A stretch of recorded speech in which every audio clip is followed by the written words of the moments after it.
Bretto, Yes, Marcus. I don't want to hear this. What don't you want to hear? I don't want to hear someone come up to me on Monday and say, I had no idea about the Wellness Base Camp. Oh, I hate it when that happens. It's all been all over Facebook, Instagram, emails, podcasts. If you are listening right now and you've been under a rock or you've been flat out busy and you just haven't got to booking your tickets, don't get to Monday and send us an email saying you forgot. I was going to book a ticket. I was gonna, school holidays, and then the kids went back to school, and then I went back to work, and blah, blah, blah. Don't let it happen. TheWellnessBasecamp.com, $50 off your ticket, a few seats left, don't muck around. You've got Cindy O'Meara, Karen Smith, Kim Morrison, Joe Witten, Audra Starkey, Jules Galloway, Brett Hill. Oh, I wouldn't miss it for the world, Marcus. It's going to be so much fun. It's going to be so informative. There's amazing exhibitors there. The venue, I'm told reliably by Marcus Pearce, is incredible. There's just no reason not to be there. It's the most beautiful venue we've ever had. The Wellness Base Camp, proudly brought to you by Zars and Alkaline Water. And as you said, we've got some wonderful exhibitors. So don't muck around. Don't be that person or people that says, I forgot. Head to thewellnessbasecamp.com.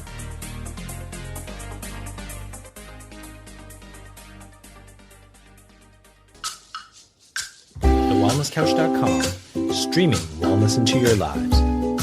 Welcome to Nourishing the Mother, featuring your hosts Bridget Wood and Julie Tenner.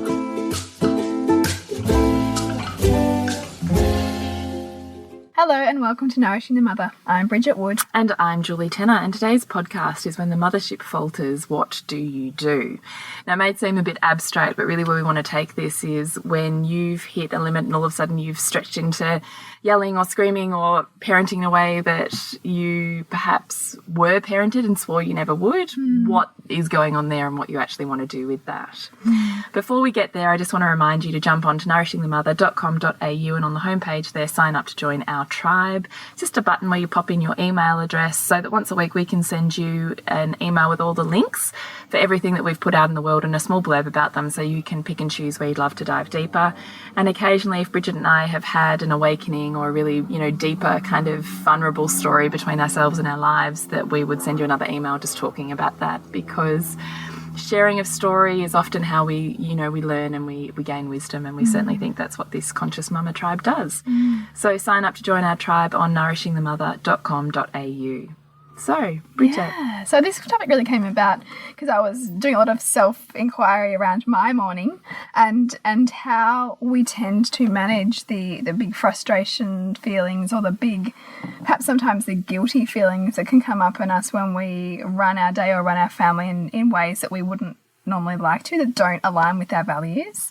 And it's also a real reflection around boundaries, like how we get clear on what our boundaries are so that we can communicate those in such a way that the rest of the family is on board with them, or at least understands them. Because I think so much of our motherhood journey can be around not feeling heard by our children or our partner. And so much of that comes from, I think, not being clear, and not being clear for our boundaries for ourselves, and not being clear on what those look like for other people around us. So I guess I'll kick off with a bit of a story. Yeah, I think totally take the abstract into story. Yeah, so my son's now 3 weeks into prep, and I'm really using a lot of the time that I have at home with him to really try to tune into where he's at, what he's feeling. What does that look like? So there's lots of bum and poo talk and just that real grotty boy stuff, which I really recognise for him is also a way to play out what's been going on for him through the day that he's kind of got nowhere to put. So it's like, let's just play this stuff out of my body. And I sometimes find it really hard to meet him in that level of play. I don't recall my mum playing with me much, and really seeing that stuff as an invitation to play, as opposed to an invitation to be told off, which is likely how it was treated for us. And so I really hit that edge a lot with him around that, unless I'm being really present to it. And this morning I was super present to so much of that. I used pretty much everything that he gave me as an invitation to play and play through it. Wow, that's like incredible. Which was really big, and I could feel myself like, how you just, your kid's taking you to some place that's not safe, in your memory. And because you're getting a body feeling. Yeah, so I could feel myself opening up into it and leaning more into the play when I really wanted to say, you're fucking annoying this shit out of me. And clearly I needed to express something, because at some point we hit it because I had not set enough boundaries around what I needed to get done for my morning in order to be prepared for what I had to get done in my day. So I had met his invitations for play so much that I hadn't also met the needs of the unit that was the three of us because my husband was at work. The three of us needed to get out the door on time. Yeah. Which then, of course, blows up. And, I could either choose to direct all that blame at him, but actually it's a reflection, and not blame, but a reflection on where I didn't set the limits I needed to set, how I could have helped myself get the outcome I needed as well as theirs. Because I felt myself saying to him, look, I'm really frustrated right now because we are leaving late. I haven't got everything organised that I wanted to get organised because I can see that you had some stuff to work through, but we needed to get moving sooner, and I'm feeling frustrated about that. I think even the way in which we communicate how we're feeling and whether we look at ownership, which is what I really seek to do, versus flicking off the blame to everybody else, is almost that measure at which, we're willing to take on board what they're trying to show us, So... Man, your whole morning sounds like hard work, mate. I'm sitting here going, oh, God, I know what that's like. And I know, and I think, too, the imaginary play thing is really what he's using to play through it. A lot, there's lots of, pew, pew, pew, I'm going to get you, lots of trying to kill me and trying to... Because my nephew's the same age, and I had him for a sleepover, and it's like 100% exactly the same. Yes, and it's just that full-on boyness, 24/7, peppered with him a huge amount of softness as well, which he really has that in spades. But gosh, and the intensity with which he's asking me to meet him there, I think too, because his dad has been working so much that he hasn't been able to bring that. And even when he does, Marcus was home last night, played probably like that with him for 2 hours, and I was like, fuck, man, you're better than me because I don't have it in me. No. And it's so often, I think, that we're called to these edges within ourselves to find more freedom for the child in us to be okay with the play, because the child in us wants to go back and play through the stuff that we didn't get to play through on some level and that is still stored for us. And I can so see both my kids taking me there, but there's some times where we just can't, and that's got to be okay too. It's about finding our way that is safe for us and safe for them to get everyone's needs met. So when you're thinking about that, I just have two questions. One, because you were showing up so fully for your son, were you running a belief in you that said you had to meet everything he brought? I was conscious of that. I was conscious of why I thought that I needed to be spaciousness for everything, because I recognised that could be a path that I could go down, that, why I have to meet all of this. I definitely recognised in me my desire to meet it was because of my really strong desire for health and wellness within my family, and my recognition that whatever disease largely that manifests in us is to do with repressed emotions. So I'm quite, I pursue quite a lot the expression. So that ties in with my really high value on health. But I don't think I was so much believing that I had to meet it, but rather really trying to find that tension all the time with that, is this okay for me right now? Am I being taken further than I want to be taken at the same time? Because it can be quite difficult to have that level of awareness where you see the dynamic at play, and what buttons they're pushing for us and how to meet them, but at the same time be grounded in ourselves. Yeah. What was your other question that you had? Well, my other question is in reflection. So you recognise that in this instance, the mothering went further than the sense of self or self-needs. So in reflection, when you're going, so that kind of didn't work this morning, was what are you thinking you're going to change, or how will that change look? I haven't got that far yet. What's your concept? Because you have an idea, because you already have brought to here, have this concept of, I realised what happened was my boundaries or my needs got overridden with my mothering. So you have a sense of that. What do you perceive would be the desired feeling or outcome within that?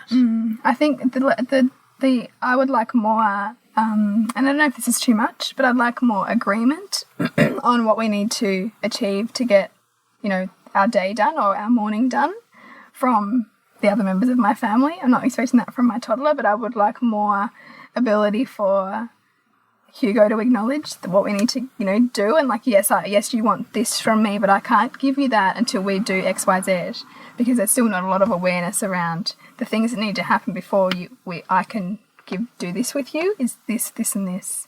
However, I totally also at the same time recognize the judgments that I'm having around him not doing these things that I desire or want to get done is also the parts of me where I'm not bringing enough, self-governance to myself in those moments. So I often have like a ridiculous list of things I want to get done in a day, but then not actually chunked it down into the feasibility of getting those things done. How it's actually going to happen. Yeah. So my frustration at my world around me is actually a frustration at myself in order to empower myself enough to bring the governance I need. So it's, again, they're the mirror. They're the mirror of what I'm internally playing with but haven't yet brought conscious enough to make a change to, right? So that's what that is. And I've been totally working with this so much as I've had to bring a new level of organisation for the school run, like the half an hour, 45-minute school run twice a day, fitting everything in around that. And this is just a new area of calling to empowerment in that space. And ideally in a way that's not, screaming at everybody to do things my way, right? But sometimes you got to go a little left and a little right. Yeah, that's right. Yeah, and there's that dance between those two things. And it's also my desire to, knowing that he's got quite a bit of structure at school, to really have lots more freedom and flowingness at home.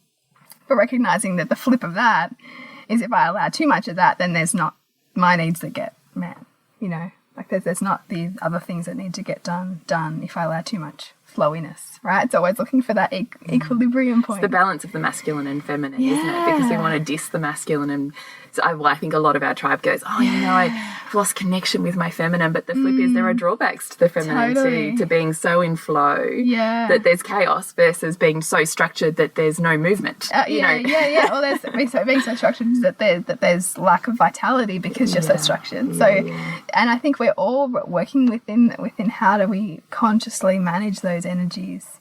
And we're always called to new challenges in which how to do that, I think. And I really recognise, we're about a week away now from heading into our next live round of L to L, and I just know whenever we come up to a new live round, I'm faced with or called into all of the next places that I need to work through because you and I, work through our own stuff when we're holding the space for everybody else to do. Like, it's such a beautiful dynamic in which to work because we're all on the same page, but with our own stuff to work through. And also, I think it's very much a practice in humility, because I always think, no, I get all these theories and I can apply them like nobody's business to everybody in the group. Yeah. And then we hit a live round and I'm like, holy fuck, I'm being slammed in my own world. And it just makes you go, you can still know it all and still have to apply the tools in a really active way and still need support in which to do that and to facilitate that and to realise that every time you bust one set of beliefs, you're into the next quantum of the next one, Totally. And I do think you and I talk about this every time we're running a course. That week or so before that course runs, whatever the content of that course is, we're hit with it. It's bang, in our world. Yes. So I find that pretty extraordinary. And I think that's, like life work mirrors life and vice versa. And we're always called to those new places of growth, and we're always called to utilise what we're most, skilled in too. Like, life takes you to the places where you need to apply what you know. And what better place in motherhood, right? Like, our kids are bringing us just what we need. And I've so been sitting with that whole story, like, the stories that I have around who I am as a mother, or, what I value, and, your kids will bring you to take you to the edge, and you know that because you know that visceral feeling in your body. Like, and I find this so deeply fascinating that, my son's talking so much about, growing up and turning 5 and, all of his things that he wants, and, the things that trigger me the most are the things that I know, man, like, that was obviously either a big thing that wasn't dealt with for me when I was that age, or it was clearly something my parents were not comfortable with, because he just keeps bringing that thing to me. because on some level he is me. He's the parts of me that I haven't yet, been integrated or loved. Yeah. And so what I love is this opportunity that we have to, as opposed to kind of shut out those things that are uncomfortable for us, to really kind of open up and welcome them in, and say to them, you're here as a messenger. Okay, what have you got to say? And look and listen and ask our bodies, which is essentially like a part of our psyche, what there is for us to learn from, which I love and also find painful at times too.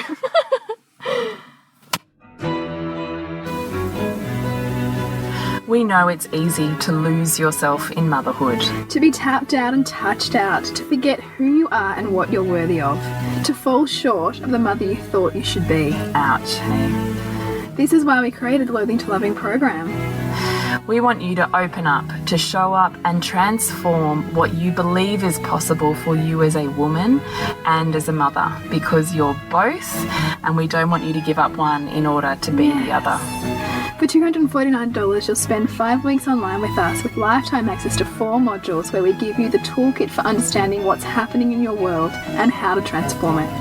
You can pay in full, or we have just instigated payment plans, which means you can make 3 simple payments, one of $49 at sign up and 2 $100 payments over 2 months, if that is going to make it easier in your world. Yes. So come and blossom with us. Open up, show up and transform.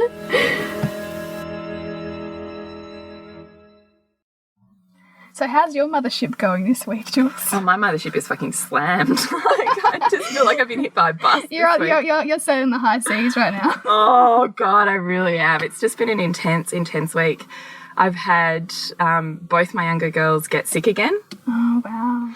Which then means I'm up more at night because I have a sick baby. Yeah, far out. And I have then a super miserable baby during the day who doesn't want to sleep the way, because normally I get through my day with lots of patience because I know I can guarantee these sleep times and an easy transition to sleep, so I can just like do the other stuff.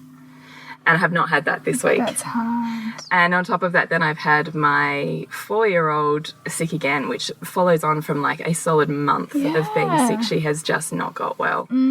And which totally plugs me in. Because you have such a high value on health. Yes. Yeah. Like totally plugs me in. And anyway, I'm processing in my head as I'm talking to you at the same time. Which totally plugs me in, which I really struggle with. Yeah. And it's such a hit to the ego for me, because so much my ego is based on wellness, And so to be plummeted into the opposite of wellness, sickness, I find it really hard. And so on top of that, so I've got that going on. So then she's extra whingy during the day. And all she wants to do, which is hilarious, right? All she wants to do is play doctors at the moment. That's all she wants to do. And I'm trying so hard to play doctors. But fucking God. Having to play doctors every day. Yeah, and it's never enough. It wouldn't matter how much I gave her. Yep. It's never enough. That's kind of how I feel like with the pill. Oh, God. There's only so many times I can die. Right? I know. So that's for me with doctors this week. Yeah. And then hyper whingy. So if I'm not playing doctors or she doesn't have screen time, which I'm pretty hard on screen time, she's like a mess. She's a red hot emotional mess. So that's been really intense. Yeah. On top of that, I've had my son trying to prepare for showing up in the world and going for school captain. So trying to integrate his speech, trying to talk to him about how to handle his own nerves and find his own voice and tune into his masculine and stop fidgeting and so plugged into my own wounds, plugged into my own wounds of showing up. And there's nothing like putting yourself out there in the world to make you and your child putting themselves out there in the world and facing rejection, which happens multiple times as children, like it's not just this one time, because it'll be, I know I've had lots of friends go through it when they've applied for, rep basketball or something, and these kids are putting themselves out there and they face rejection and in essence a sense of failure. And I think that is so, like, just hits your heart as a mum that, you know, it could be singing. Like, my niece puts herself out there to sing on stage in front of the school, or to go for a, you know, the voice competition, or it doesn't, I mean, our kids have all these opportunities to put themselves out there, and often the way in which they do that will be dependent on how congruent we are with our own wounds there. It's true. So I've been sitting very tenderly with myself this week, just witnessing him. And then he did his speech, and he struggled. Oh, did he? Oh, God. And it was like, so painful. To sit there and witness it. And I don't even know where this emotion is coming from, because I was totally fine holding his face there, but now I'm reflecting on it. It's just me, though. He was like, thought, I've done it, you know, and he was so just so happy. glad to be done. Yes. And I'm like, you were fighting back tears, because that's what I do when I get so vulnerable and I'm speaking from my heart like now. I fight tears. And then because I'm crying, I'm fighting my own sense of ego and judgment and... Yeah. Which is me, right? So I'm watching me. I'm not even really, I don't think, in essence, watching him. I mean, how can you? Yeah. Watching me, which was just beautiful and hard. Yeah. And hard to shift out of, like, you know, and meet him where he is, if you see him in a different space too. Like, if he's kind of all like, oh, cool, I'm done. And you're like, but what? Yeah. And I keep trying to, and I realised what I was trying to do. I wrote a love letter to our tribe this morning about it, because I realised in hindsight, it's so easy, not easy, but it's easier to make our sore spots about them. Because I realised the dialogue in my head, or anyway, long story short, then the next day it got announced and he didn't get school captain, which is what he was gunning for. He got vice captain, which is still an excellent achievement to be vice captain of the school. Not denying that at all. But he had to fight in that moment publicly his sense of disappointment, his sense of achievement, and so success and failure in the one hit. And also celebrate his best friend who got the job. Like, just multidimensional. Just so big. So, I mean, adults can't handle that shit, you know. And I watched him processing in his body all of these feelings. And I found that hard. I found that so hard. And so all day I have in my head, you know, I'm processing myself, and I'm processing and I'm thinking, oh, God, what does that look like for you? So talk us through that processing, like your day. First off, I have coffee with my friends and just say, yeah, you know, it's hard. And I'm really tired. And I don't have the strength for the emotional storm that I know is coming home tonight, was what I was saying in my head. Yeah. I'm so tired. After your week. After my week, which is just, and it's in and of itself is also perfect, right? Because all of my usual, in inverted commas, defences are demolished. I don't have them. I'm resourceless. Which is really lovely in terms of paving the way for a heart connection with those school mums, because you've got nothing. Like, it's just like bare. Yes, totally is, right? Yeah. Anyway, and I watched him when we walked out of the announcements. I watched his body, and I could tell with his body movements that he was really trying to flick and move his body the way that he would move feelings. Like, there's a way to kind of vibrate and move your body in a way that is cathartic, and I could see him doing that. I could see him removing himself from his group of friends and just kind of walking in his own circle, and I thought, okay, I can see you're really trying to do that. And at that point in time, I was sitting in the woundedness. I was like, oh, God, my poor baby. All I want to do is hold him, which is just me. So all day I've spent my woundedness, and then I'm home, and I'm luckily, well, how funny, right? So then my youngest, my baby, then just instantly goes to sleep, which in and of itself is hilarious, because she hasn't done that all week. And has like this 3-hour nap. Oh, wow. So in that 3 hours, I got to cleaning, and I thought, how hysterical, because how many times have I judged women, aka my mother-in-law, for cleaning when they're feeling emotional? Yes. Get to clean. Nothing like cleaning up your external chaos while you're processing your internal chaos. Yeah. So I cleaned my house, which had been a fucking tip, because all week I had not managed to get on top of my house, because everything else was just slimy. So my house was literally painful for me to be in. So my baby's sleeping. My other one's at kinder. So I just put my headphones on, listened to, I have this playlist that I name my playlists now by feelings. So cool. feelings I want them to emit within me. So I have this playlist that I call Heart Open. And so I put on this playlist. It's really just like choosing a movie that makes you want to weep, right? Yes. It's that playlist. But you get it on a playlist. Yeah. And so I cleaned up my chaos and listened to my playlist.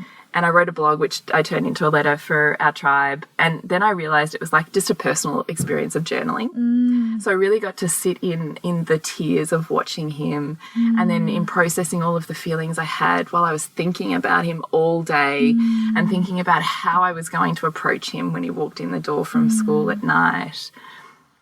Because on top of that, I also knew I had only a window because I had my niece and nephew for a sleepover and we had to get the fuck out of the house to drive a fucking hour and a half to go to basketball. Like I was thinking in my head, I'm going, oh my God, I don't know how I'm doing this, you know. Anyway, I picked his sister up from kinder and said, you know what, he's feeling a bit tender, but I really want to celebrate his achievement today. So and I had thought all day, what do I want to do? And I'm like, I want to buy him a crystal and a letter that says, and I'm like, Julie, stop trying to treat yourself because what would I like when I'm feeling better? I'd love a crystal and a letter that says how much I love you. That's not his values. No, it's true. That's mine. Yeah.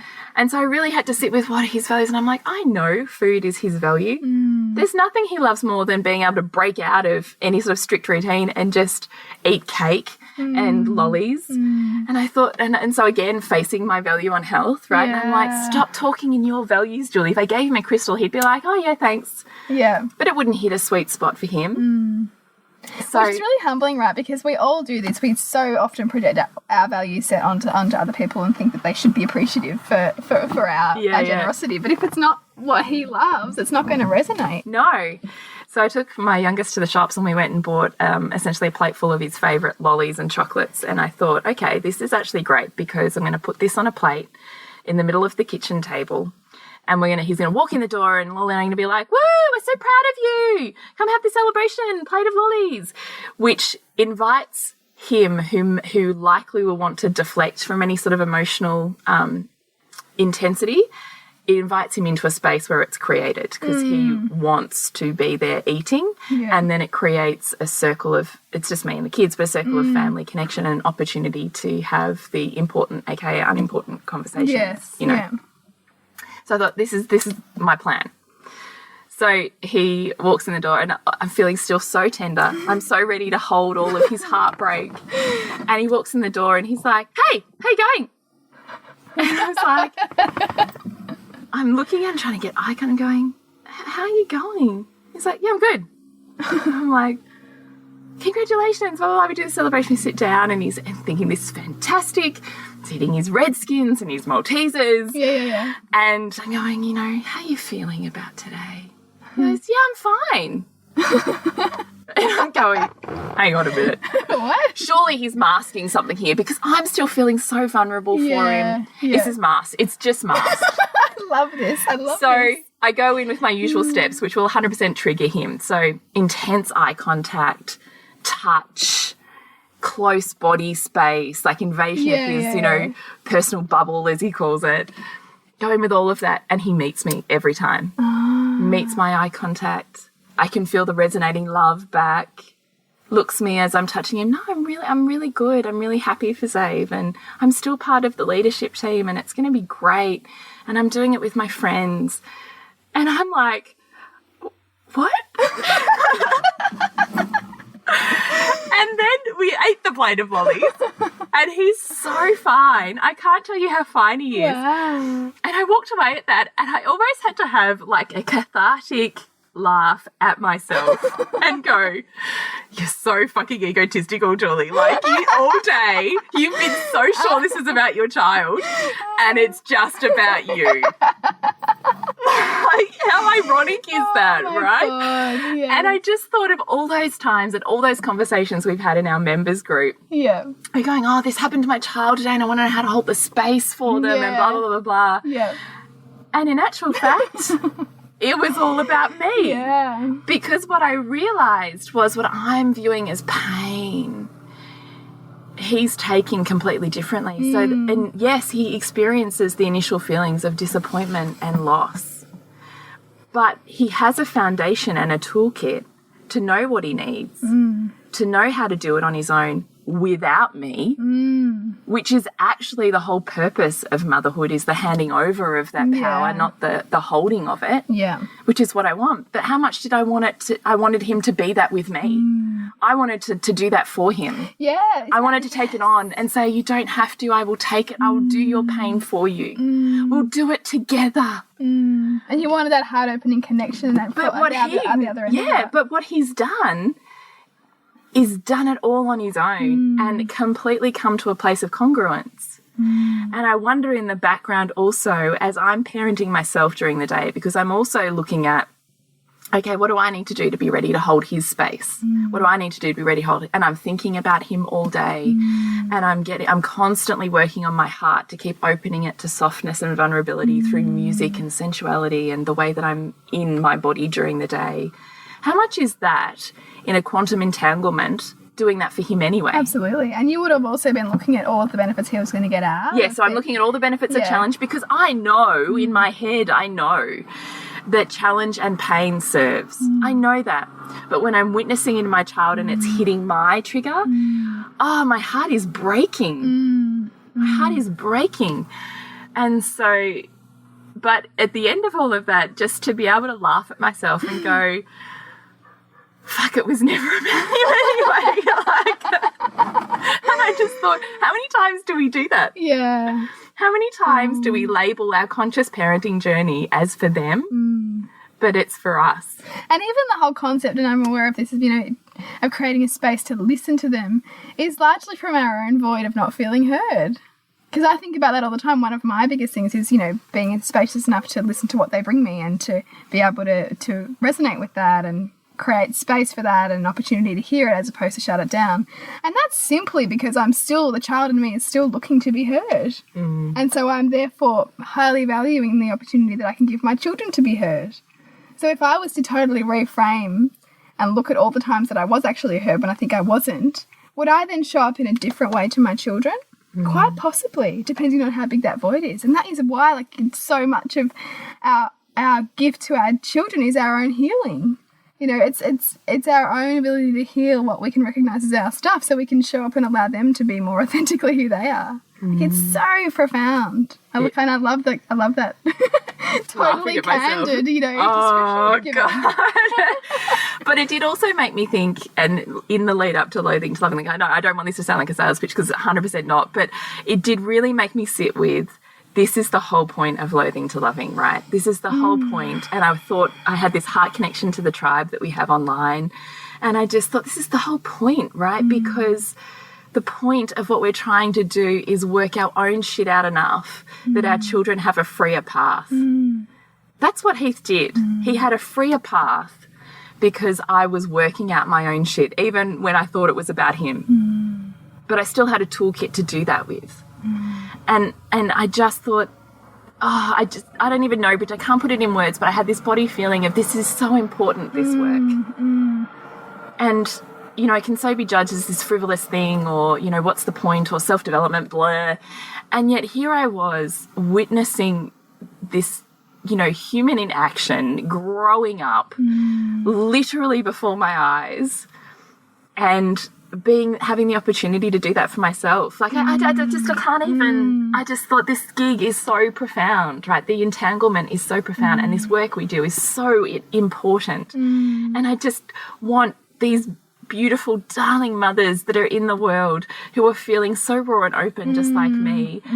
I want them to come. I want to embrace them to my breast and say, yeah, I have this place for your heartbreak, and I get it. Yeah. And here's how we can integrate the pain with the wisdom on a mental level and create emotional freedom for you and your child. And it's just, I felt so in this lead up to L2L, just going, I get it. This is why it's important, because sometimes, I think you and I can go, why are we doing this? Yeah, Really? Why?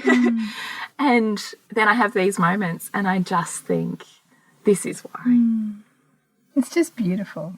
And I really appreciate how you almost can't find words for it, because it just feels, Yeah. It just feels. So I'm so insanely proud of my son and so incredibly humbled by his teachings. even when he didn't like, and he doesn't know, you know, and all those years of work, you know, it's another one of those moments where you go, oh God, all those conversations I felt like I was beating my head bloody against, you know, about how to work through your emotions when you're triggered, and how to be empathetic and still feel your own pain. And here they are. You know. And how much is that you know, talking to you on some level too through him, and he's giving you exactly what you need to let go of what you didn't need to hold on to anymore in your motherhood. Yeah. It's just that dance. Isn't it?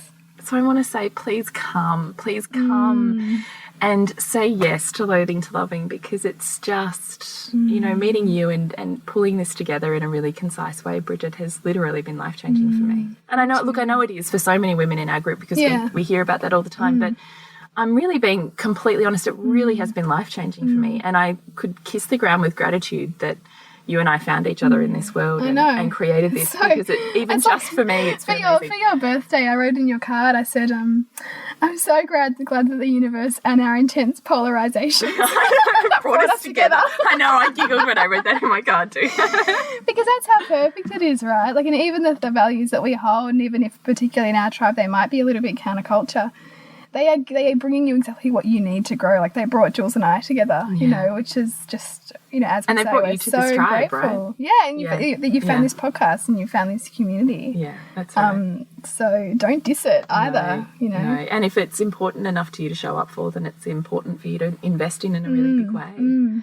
I'd love to mention, on that note of tribe, I'd love to mention that for our listeners who are in Melbourne, coming up on the 3rd of March. Yes, MummyCon. Yeah. I'm so excited. Me too. We've just been learning all the special audio things we have to do, because we're doing a podcast, a live podcast. So we're going to be recording it in the morning. So if you're coming along, so MummyCon is at the Caulfield Racecourse on the 3rd of March, and it's essentially a whole expo for conscious natural parenting. Like, how amazing. Yeah. And there's some amazing speakers there. It's great. So you can bring your kids. So there's like a whole bunch of different kid zones, and you can bring your partners, and just a really, I think, safe space and really held space for parents who are really wanting to be really intentional and conscious on this sort of gentle parenting pathway. So we're really excited to be partnering with them and doing a podcast in the day and getting along to some of the talks. Yeah, we really are. So if you're interested in going, please jump on the tickets. Are about $15 entry, I think. Yeah, and then you can choose, you know, which speakers you want to go and listen to, and there's some great ones. There's Pinky McKay and Robin Grill and Sarah Buckley, and there's so many, you know, pioneers in the natural parenting world. So please check out MummyCon. Please check out nourishingthemother.com.au and /Loathing to Loving program, because we would love for you to dive in with us on the 26th of Feb as we start our next live round. Yeah, and that gives you access to the lifetime members group and as many courses as you want to jump into with that for $250. Yeah.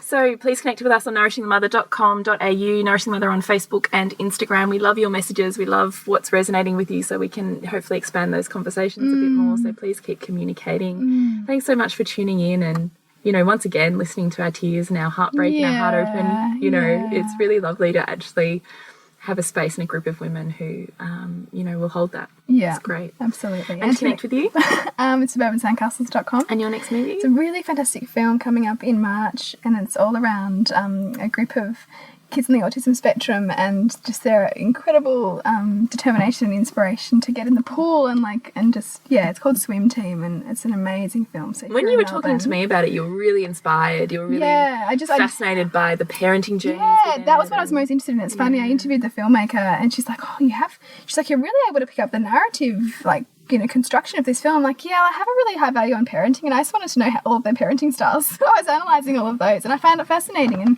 you know, even this is a segue, but even how much we may be called to judge other people, seeing families dealing with kids on the spectrum, you realise how much you just cannot judge other families, other dynamics, because there's such a incredible web of interconnectedness and growth that's embedded in it. And I really felt that was so clear in this particular film. So if you're in Melbourne, we'd love for you to come along to that. And to connect with you, Jules, is thepleasurenutritionist.com. And remember, you have to nourish the mother to rock the family. And we'll see you next week when we continue to peel back the layers on your mothering journey.